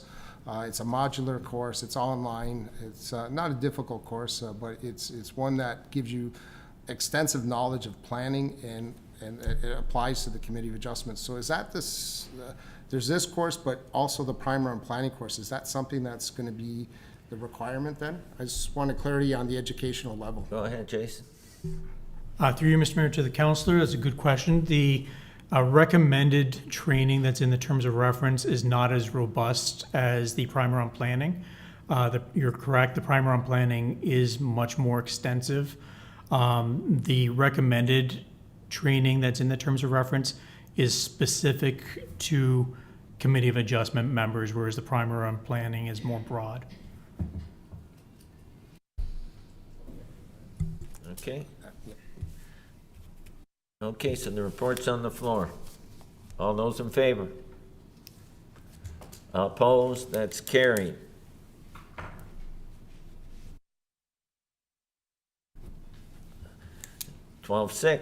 CLK 6, 2023 Corporate Policy for Appeals of Committee of Adjustment Decisions. Give me a mover and a seconder, and we'll put the report on the floor. I got Councillor Sentence as a mover, Councillor Hanley as a seconder. And I'll turn this over to the clerk. Thank you, Mr. Mayor. That correspondence item CLK-C 6-2023 be received for information, and the following recommendation be approved. That the corporate policy for appeals of Committee of Adjustment decisions number 100-34 be approved with an effective date of January 18th, 2023. Okay. Is there any discussion on that? Go ahead, Councillor Longo. Thank you, Mr. Mayor. Through you to the clerk of the CAO. I know we're going to retain a planner and legal advice when these situations come up. Is there any idea on what those costs are? I know it's probably a small portion considering how much an appeal could be, but I think we need to know what sort of authority we're handing over here. Go ahead. So I'm just going to, through you, Mr. Mayor, I'm just going to provide some sort of a ballpark figure. For the planner, we are looking at about $200 or so an hour. And for legal, I guess we are looking at close to $400 an hour. That's if they're utilized. Are you? So yes, so we are not providing them any signing bonus or something like that. What we are doing is, first step is when we receive the complaint, the appeal notice, we will forward it to a planner, external planner. They are going to review it. Whatever time they're going to spend to review it, that's the time that we're going to pay them. And then if they decide that yes, we are going to go ahead with this appeal, then we'll go and incur the legal costs. So it's not that we are going to send it to both the planner and the lawyer simultaneously. Just to reduce costs, we'll send it to planner first. If there is no planning justification, there is no point getting a legal opinion. So if the planner says yes, then it will go to the legal. And if the legal says yes, we will proceed with it. If one of them say no, let's say if the planner says yes and the lawyer said no, we will not proceed. And whatever the decision is, we'll inform council accordingly. Thank you. Go ahead, Councillor Diaz. Yeah, just in terms of the selection of the planner, so the planner that's going to review this case to determine if it's going to move forward or not, is that the same planner that's going to argue the case, or will at that point in time, is it council that's going to make the decision if we move forward, or is it staff? And then how is that second, I call it the second planner, selected? Is that something that's going to be on a roster list that we go down, or are we going to put that out for tender? Like, I just want to make sure there's an equal and fair opportunity for planners to bid on this if we go down that road. Through you, Mr. Mayor, I don't know how much I will share it in the open session, but if you recall that we had a closed session and we have brought our external legal counsel, and at that they have some recommendations. Well, it depends on the lawyer who they want to deal with as a planner, so that they are the best team. And one of the names that was forwarded to council at that time, at this point in time, I'm talking to that individual and see if they are willing to work with us. Certainly, they have tremendous credentials. They held senior positions in municipality. So, and they have helped us in the past to with our OLT cases. So, we, depending on council, we can go through a whole process of selection. But at this point in time, I am actually going ahead with the one that name was forwarded by our external legal counsel to council. Thank you. Go ahead. So I just want to be clear. So the recommendation will come from staff to council if we're proceeding or we're not, and you'll give information. So if we're not proceeding, it still comes to council for the final decision to proceed or not to proceed? Through you, Mr. Mayor, I think the way we are looking at it, so that we don't have to come up with special council meeting all the time. So the intent is that if we retain a planner, and planner said, yes, we can defend the position, the external planner, we go to the legal, and the legal says, yes, the position of committee of adjustment is defensible. We go ahead with it, and we'll inform council that, yes, we are proceeding ahead with it.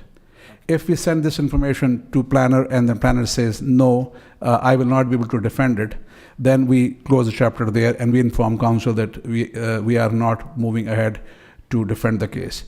And if it goes to, if the planner says yes, that they can defend the case, but when you go to the external legal counsel and they look at it and they say that from Planning Act perspective, from Municipal Act perspective, we cannot able to defend that position, then it's a no, and again, we will inform council that we are not proceeding ahead with it. Thanks.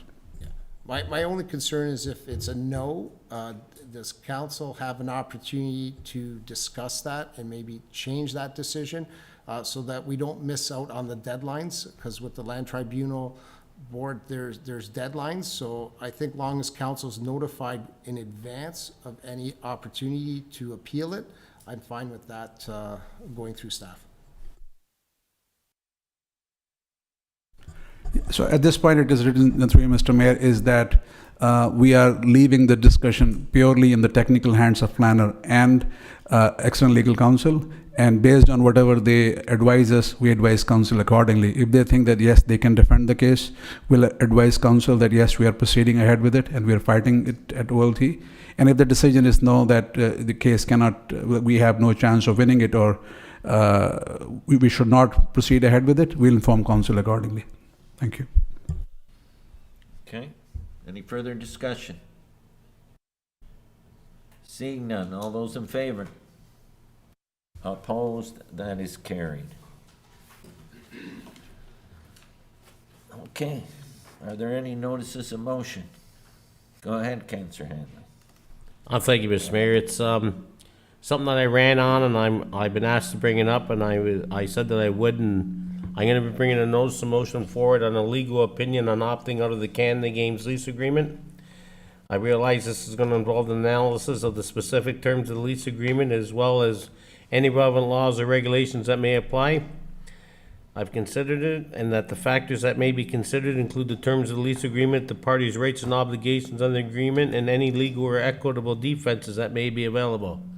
So I said that I would bring it up. It was one of my, promise you might say, or I ran on that.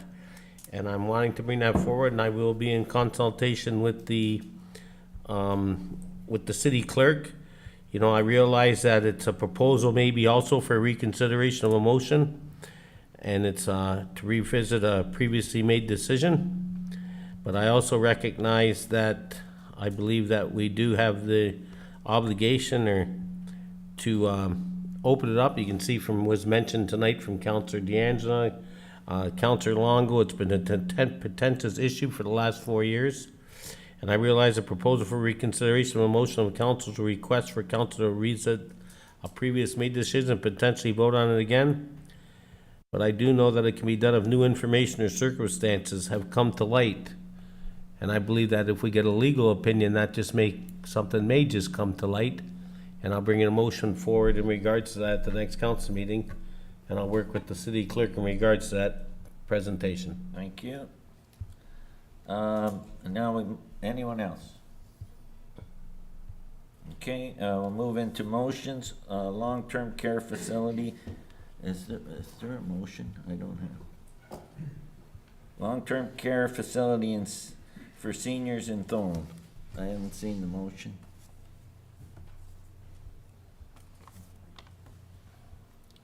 And I'll turn it over to Councillor DeRose. Thank you, Mr. Mayor. Through you, whereas the city of Thorold recognizes the importance of providing high-quality long-term care for our aging population, whereas a local long-term care home in the city of Thorold would provide easy access for families and friends to visit and support their loved ones, and whereas a local long-term care home would improve the quality of life for our aging residents by allowing them to age in place close to their families and community.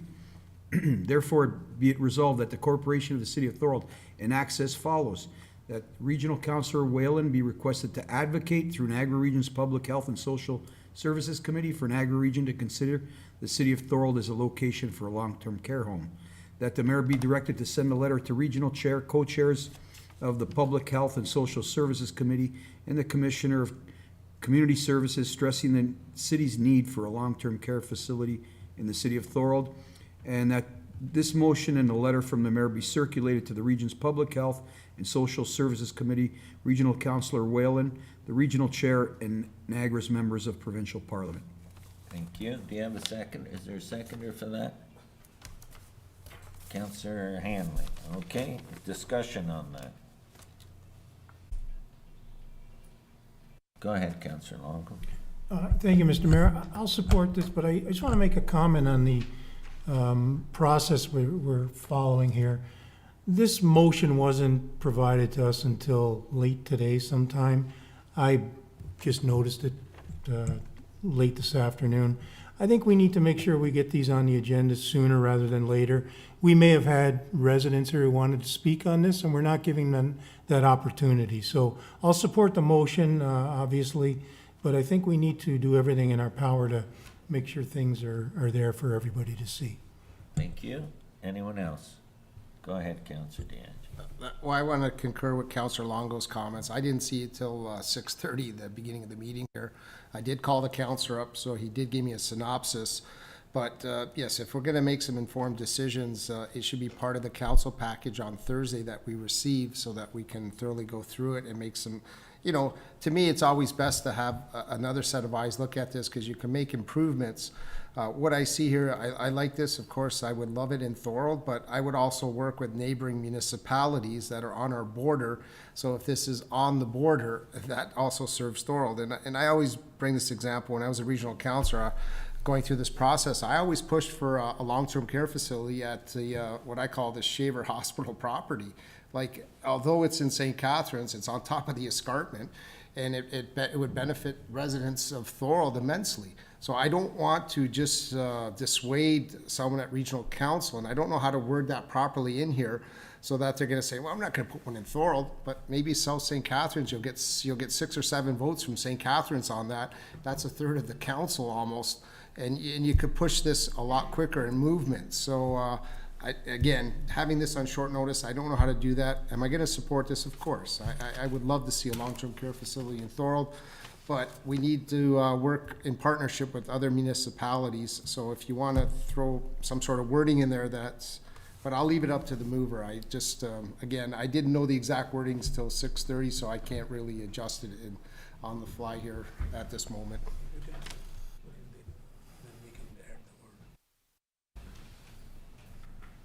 Go ahead, Councillor DeRose. Yeah, if Matthew can word it properly, I just don't want to take away from us. I'm kind of complaining that there's only a handful of communities that don't have this, and we're one of them. And I always find, being a Thorold lifer, I always find we get the short end of the stick.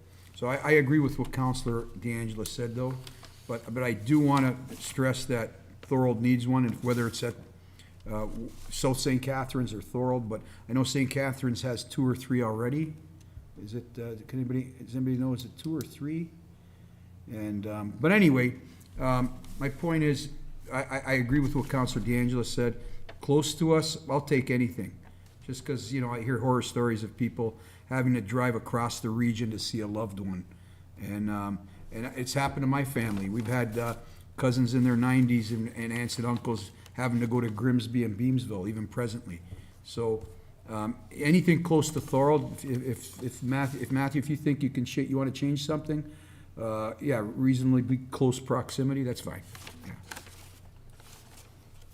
As long as we get some attention on this, and like Councillor DeAngelo said, he brought it up years ago, and I'm going to bring it up, and probably years from now, someone else is going to bring it up. And hopefully, it'll come to fruition. Thank you. Thank you. Any So, further? just Mr. Mayor, if that amendment is acceptable to the mover and seconder as a friendly? If it's yes, if it's friendly, then we don't have to vote on it separate. We'll vote on it with the main motion. You good with that, Councillor? Yes, through you, Mr. Mayor, yes. Okay. Councillor Hanley, are you good with that as well? Yes, sir, Mr. Mayor. Okay. Any further discussion on that? All those in favor? Opposed? That is carried. 14.2, Walker Sports and Ability Center financials. And again, I think that's Councillor DeRose as well. Thank you, Mr. Mayor. Through you, this is a lot shorter. That staff be directed to provide, and I want to add in there, Matthew, if possible, a detailed report summarizing, I wanted the word detailed, summarizing all financials respecting the Walker Sports and Ability Center's first year of operation, including where the money's coming from to cover the costs. Thank you. Is there a seconder for that? Go ahead, Councillor DeAngelo. Questions or comments? Go ahead, Councillor. Thank you, Mr. Mayor. Being new to this process, it's great to get financials respecting the Walker's first year of operations, but is there an opportunity, and I don't know if we have this to add there, that I don't know if they do monthly statements, quarterly statements, but on a regular basis. I don't want to be here every year waiting for information to come once a year. I know we're trying to capture some because it's just relatively new, but if we could add a secondary point on this, that we have regularly scheduled information reports regarding that, and if that's quarterly, monthly, semi-annually. I'll ask our Director of Finance what would work. Through you, Mr. Mayor, we strive to do tracking statements quarterly, so this would be included with quarterly statements. Okay. That would be great if we can add that as a secondary point to this, that we get quarterly statements coming to council's consent agenda at worst. I don't want to see this on a Friday information session. It's too important of an item that it should be on a council agenda. Council consent agenda. Okay. Anyone else? Go ahead, Councillor Law. Thank you, Mr. Mayor. I'll just jump in here quickly. As most people know, I wasn't a big supporter of this, but Councillor DeAngelo said a little while ago, earlier in the meeting, that we have to make the best of this facility, and I'm a believer in that. So, yeah, sure, I'd like to see the financials. I also think it would be beneficial for new councillors and the public, because the public really hasn't understood the basics of the agreement. I think we need to have, some sort of explanation on what this facility is, who the owners are, who the tenants are, what we can use, what we can't use. I think we need to open this up. We need to be free with information. You know, we still haven't had public open houses over there. And I've stressed this with staff numerous times. If we're gonna spend this kind of money, we need to let the people know what they are tenants in and what they can use and what this facility is. As you know, Mr. Mayor, I'm probably one of the biggest users in this room of the facility, ironically. But I really believe that we need to make the best of this. So let's be open. Let's tell people what it is. Let's explain the financials. And finally, again, I don't have a life. I watch City of St. Catharines council meetings. ASM went to them a month, 2 months ago and gave an annual update. ASM is the management firm that manages the facility for the consortium. They came and did a presentation and answered questions. I believe we need ASM to come sometime, whether it's when this report comes back or another time. But we need to be open, transparent, let the people know what they have, get some ideas on how we can best utilize it and move forward. I agree, and I've talked to Jeff, it's Jeff Dixon, isn't it? And Jeff says he's more than willing to come to our council to make a presentation, council. And I agree that that should be done, and open houses are a good thing. The TAA ran an open house and a barbecue in the fall, and I think that that's something that we could do as well. Thank you. Any further comments?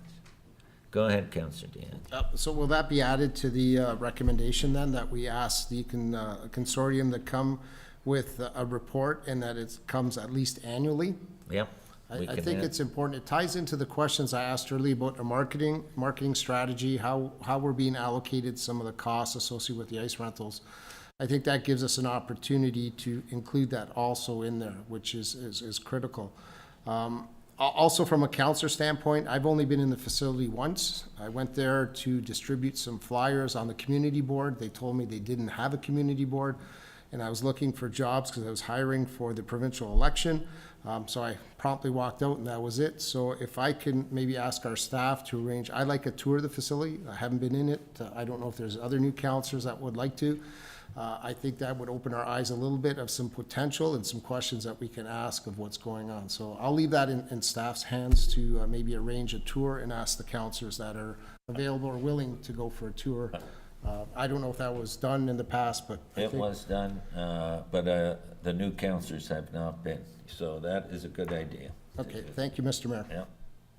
Okay, that's been done. You've added that. Okay. I had a mover and a seconder on that. Did you want to speak on that again? Yes, just back to the motion there. Yeah, go Because ahead. we're tweaking it a bit, and if it's friendly, I had mentioned that I would like for a detailed overview, synopsis of the agreement that we have. You know, what it is we have, an explanation of ice time, an explanation of our commitment, the time frame, things like that. And it's not, my intention is not to point fingers and make people have to explain. My intention is to be open and transparent. So if we can explain the agreement in open counsel to people, that's all I'm looking for. Yeah. And finally, the last thing I said was if we can arrange to have the operator to the operator to come and give a presentation Yep. and an update. And I've already talked to him, and he said he would do that, but we can set it up and make sure that he comes in short order. Actually, it'd be good to get that done as we head into budget.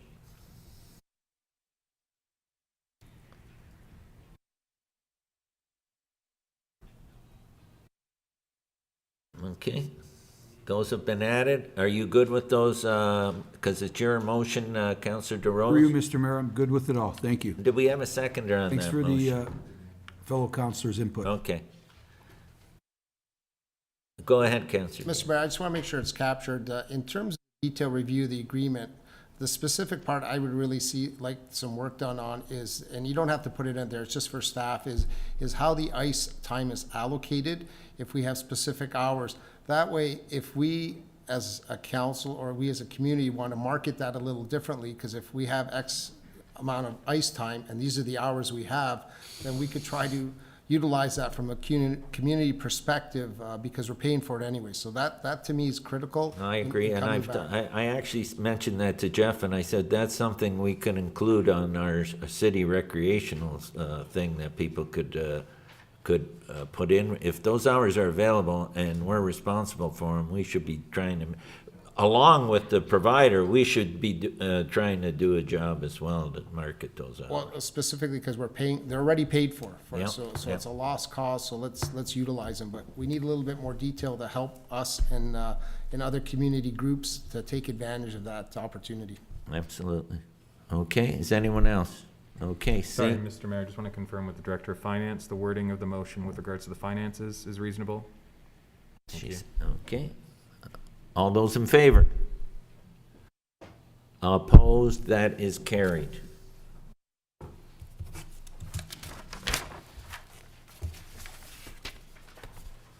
Okay, statement by councilors. Up first, Councilor DeRose for your statement respecting residents' concerns over air emissions. Through you, Mr. Mayor. I've had several residents approach me with some questions, concerns around atmospheric emissions in the Thorold South area. And residents just have concerns about what is being emitted into the environment around them, and are wondering if there's information available on it, or if the city has the ability to look into the matter, if city staff can put some information addressing to the public how they can go about finding information on this, or the correct process to learn more, to put in an inquiry that would be helpful. So basically, they're just asking for a little bit of help to navigate. A lot of times, I understand after talking to the mayor today, the MOE would be the Ministry of Environment would be the place to go, but a lot of people don't know that. A lot of people don't have computers. A lot of people are unable to for different reasons, capabilities.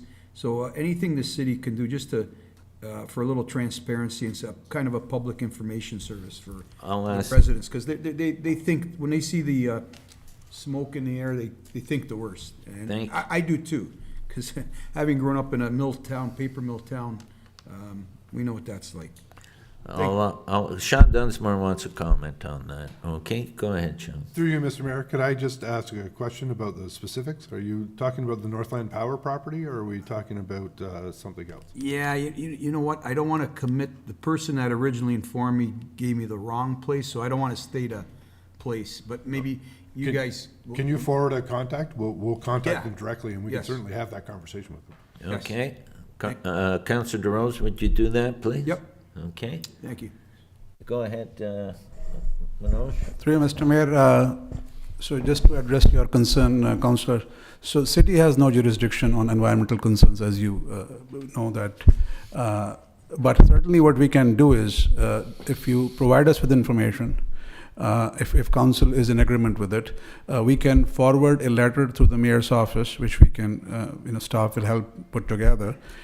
Ministry of Environment, Conservation and Parks, they are the ones who oversees all the issues pertaining to environment. We provide their concerns to them, and then depending on what, and basically ask them to address the matter, and whatever information that we receive back from them, we'll provide it to council and also make it public so everyone is aware of what the concerns are. But we have to know what those exact concerns are. Exactly, that's what I'm saying. So if you forward that to us, we will rather than we asking a resident to go and deal with the Ministry of Environment, Conservation and Parks themselves, we could able to help them as well. Thank you. Great. And through you, Mr. Mayor, to the CAO, can we provide information on our website also? Just how they can reach the MOE and, you know what I'm saying? Like just a direct line or an email so they can ask questions without, because they think it's, whatever's happening, whether it's good or bad, they think it's council's, under council's control when really it's not. Or under your control and it's not. Sure. Thank you. Through you, Mr. Mayor, and that is the reason I wanted to point it out to benefit of everyone that it is not the city's jurisdiction, it is the ministry's. But what we'll do is we will provide the information on our website. So if someone is interested in contacting the ministry directly, they can do so themselves. Thank you. Thank you. Up next, I have Councillor D'Angelo for a statement respecting reopening of the council chamber. Go ahead, Councillor D'Angelo. Thank you, Mr. Mayor. I just read an article in the Thorold today that talked about the council chamber still being closed. Did have some public that contacted me regarding that. They're wondering why we're one of the last municipalities to move forward on that. And the quote in the paper, I just mentioned that they're looking at the current situation and capacity, and they'll make immediate release when the time is ready for us to open. I did speak to our CAO regarding this, so if he wanted to make a few comments, because I think it's important that we invite the public back.